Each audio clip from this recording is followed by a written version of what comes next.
Hi, my name is Cool Hand Mike, and today we're going to talk about the playback panel and navigation. The playback panel is found in the upper right section of TasStudio. The double pipes button here is the one you will most likely use the most. It is the play and pause functionality button. If you press the middle wheel button on the mouse, it will have the same functionality as that. The keyboard hotkey for that is the pause button. And let us go to the button to the right, which is the frame advance.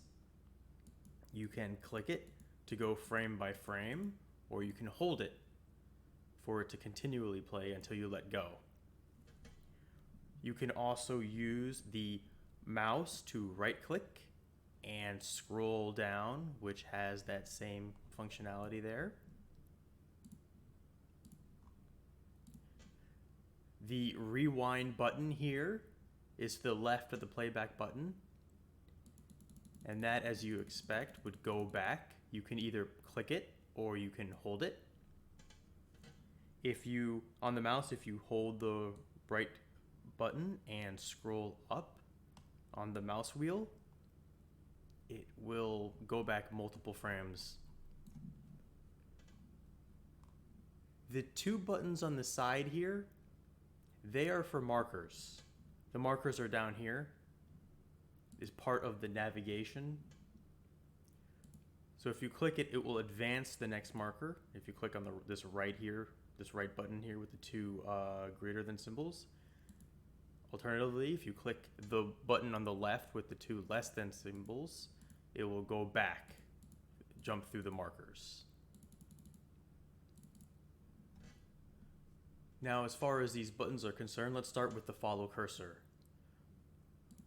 This is the cursor right here. I'll press down on the arrow key just to move the highlight so you can see the cursor here. It is this light blue arrow.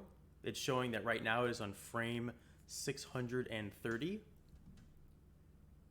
If you play, you see how the view always keeps the cursor in view. So if you uncheck that, what happens is it will continually scroll down. Depending on what you are changing, you may or may not want it checked. For instance, let's say you want to see the effects of a change 100 frames down, but you still want to view the input. You may very well want to have follow cursor off.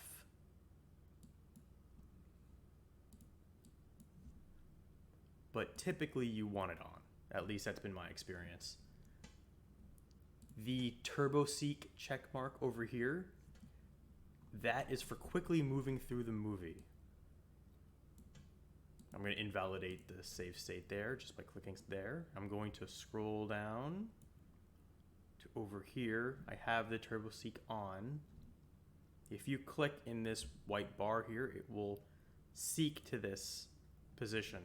And as you saw, the turbo seek doesn't have it play at the normal frame rate that you would expect, but as fast as possible.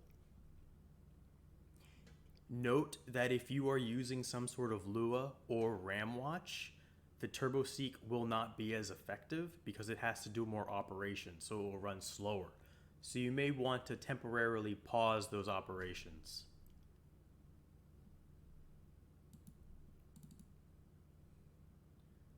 The auto restore last position is a useful option here. Let's start here. We have a jump, and I'm going to modify this. I'm going to put on the auto restore position to go after the jump, because I want to see what will happen if I start messing with this. So I click here, and you see how it is going back to the old position every time I make a change. This works well in conjunction with turbo seek. As you can see, it has a pretty good effect there where you can immediately go back to where you want the cursor to be. Say if you want to see that change. Recording mode is different.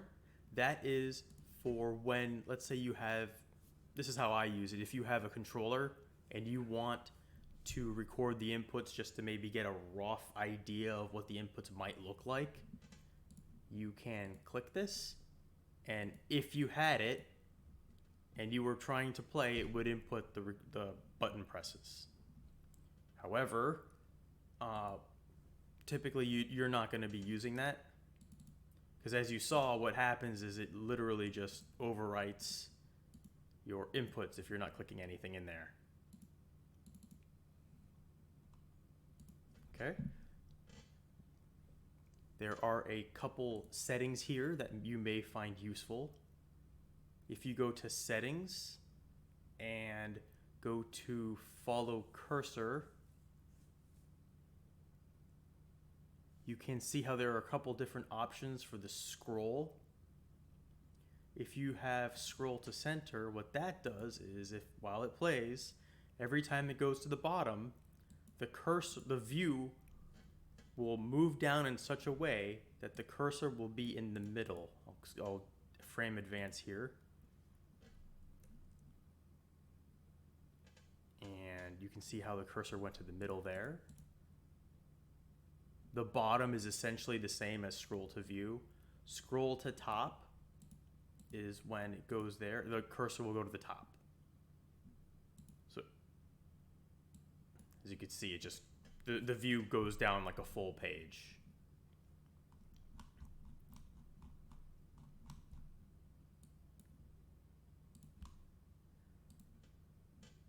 There are a couple other hotkeys here that you may like.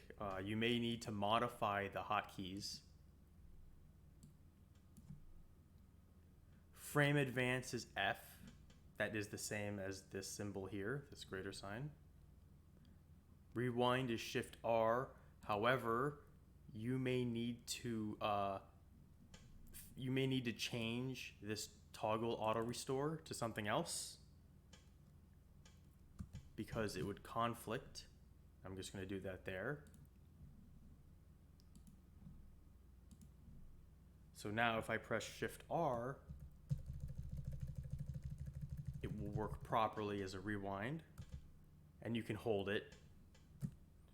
F would be the frame advance hotkey, which there's no conflict, so it works properly. Another setting that you may like is the wheel scroll speed.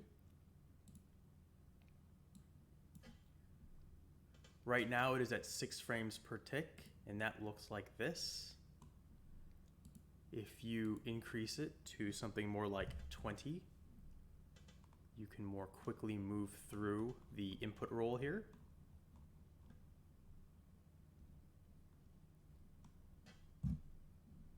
And that is about all the options that you need to know about the playback panel. And if you have any questions, please put them in the comments. And thank you very much for watching.